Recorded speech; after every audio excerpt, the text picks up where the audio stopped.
کریں ہمارے گھر میں بے برکتی کس وجہ سے ہے؟ صرف اسی وجہ سے ہم گھر میں قرآن پاک کی تلاوت نہیں کرتے.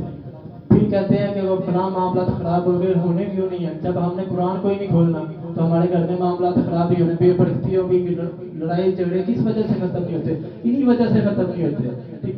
نمبر 2, دوسری بات میں عرض کرتا چلوں, جو شخص سورہ فاتحہ کی تلاوت کرے گا کسی قسم کی بیماری ہو اس کو, کسی قسم کی, وہ ختم ہو جائے گی. حضرت میرے خواجہ خواجگان حضرت خواجہ غریب نواز حضرت خواجہ معین الدین چشتی اجمیری رحمۃ اللہ تعالی علیہ, آپ فرماتے ہیں کہ جو بندہ صبح فجر کی سنتے 2 پڑھ کر بیٹھ جائے اور 41 مرتبہ سورہ فاتحہ کی تلاوت کرے اور پانی کو دم کر لے اور اس کو پی لے, اللہ رب العزت اس علاج بیماری کو ختم فرما دے گا. ٹھیک. نمبر 2, اس کے فائدے کیا ہیں سورہ فاتحہ کے؟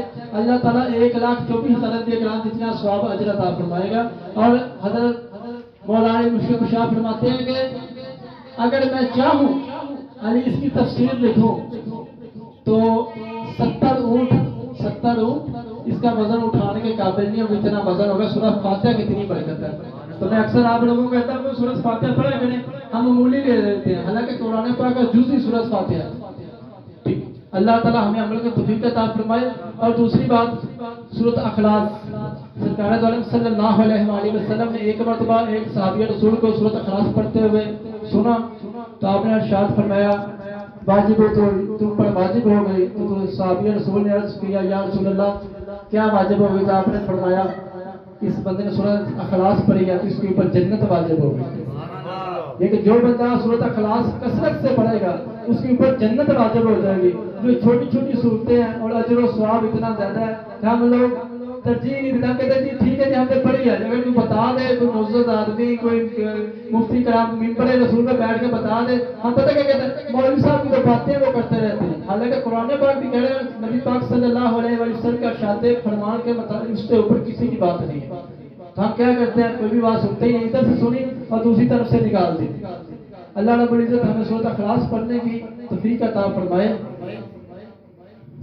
اور تیسری بات, حضرت خواجہ عثمان ہارونی رحمۃ اللہ تعالی علیہ, حضرت خواجہ معین الدین چشتی اجمیری رحمۃ اللہ تعالی علیہ کے آپ کا پیر مرشد ہے. ٹھیک. ان کی بات ہے کہ آپ فرماتے ہیں کہ جو شخص مومن کو گالی دیتا ہے گویا اپنی ماں اور بیٹی کے ساتھ زنا کرتا ہے.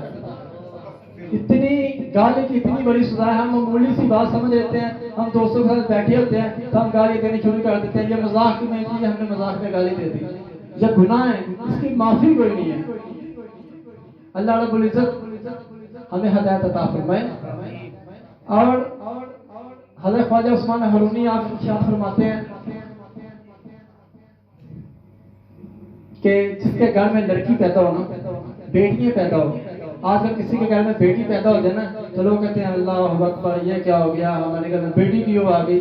حالانکہ حضرت خواجہ عثمان ہارونی آپ فرماتے ہیں کہ لڑکیاں خدا کا ہدیہ ہے, یعنی اللہ رب العزت کی طرف سے ایک تحفہ ہے.